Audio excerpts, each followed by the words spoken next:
How to log in Equifax account. Hey guys, welcome to the channel and let's get right into this quick and easy tutorial.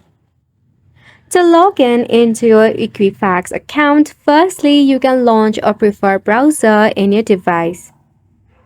Search for my.equifax.com. Then click on the suggestion. You'll be redirected to the official webpage of Equifax. To log in into your account, all you need to do is enter your email address.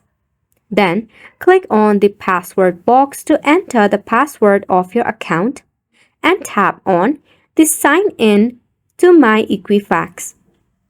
With a simple click, you'll be able to log in into your account. In the case of forgotten credential or any of the issue, you can tap on Need Help Signing In. After which, for the account recovery, you can enter your SSN or ITIN along with your DOB, first name, last name, mobile number and email address.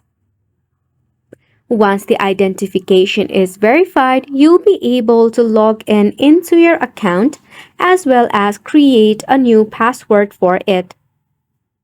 That sums up the tutorial as well. Thank you so much for tuning in.